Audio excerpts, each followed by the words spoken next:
All right, so we are going to focus on how to start controlling the kind of midpoint of a squat, right? So for a lot of competitive squatting, we need to be able to address a 90-degree position of the femur. Basically, the femur is almost getting like relatively parallel right to the ground, and the hips slightly being below it. Now, we're all built different and we all have different nervous systems, so we're going to tackle this at kind of different learning stages, right?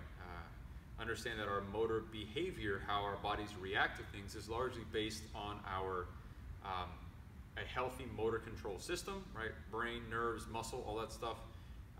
Enough motor development, meaning I've had enough time to acquire a skill, but also that I'm having a good amount of motor learning. I'm getting cueing, I'm getting feedback. When you're by yourself, a lot of times you don't get that cueing and feedback, so we want to use things in the environment that can give us that feedback, i.e. Making contact with something, like using a PVC pipe on my back. That's a form of feedback, right? We call that biofeedback.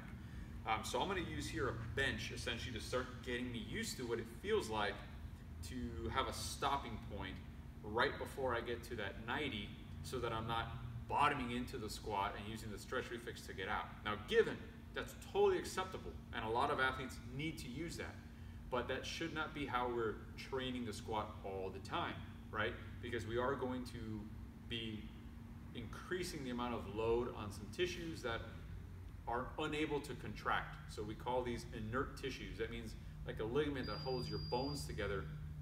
We don't want to be constantly putting a ton of load onto that tissue, which is a lot like plastic, basically kind of deforming it over a period of time. So we want to ease our way into that, allow these tissues to adapt, allow them to become stronger over a period of time, so that when we use that bottom out squat, right, which that may be a tactic to use, we're doing it smart. So I'm going to take my PVC pipe. I don't have any weight. This could also be just arms crossed over the chest. I'm just going to do it in this regard.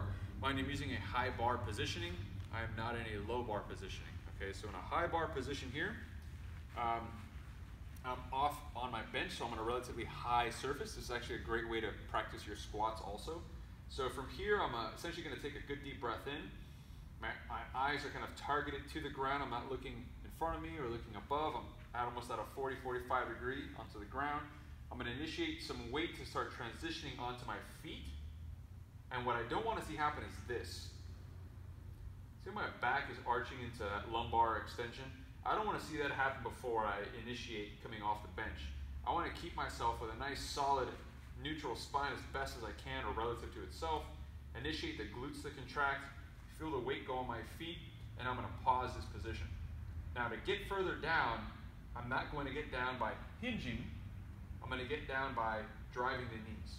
And I'm going to use a pulse mechanism to teach me how to control getting a little deeper, but I'm also getting used to that biofeedback of that bench. So if I were to remove the bench, I can feel where that stopping point would have been.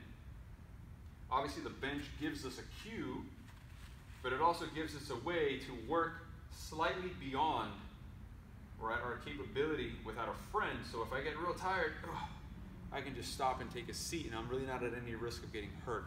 Obviously the better I get, I can remove the bench and maybe use another surface, something else, maybe like a med ball, to get a little further down into the position. So now I can understand how to ease my way down into the squat, find where that bench would have been, and now I can go a little bit deeper than that bench to get to that competitive depth that's required, right, to be able to successfully complete a squat.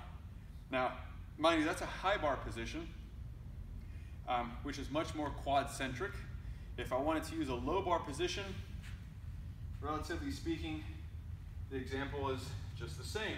The only difference is I have to get a little wider with my legs, which means I also need to make sure that I'm driving the knee slightly out, not losing foot position.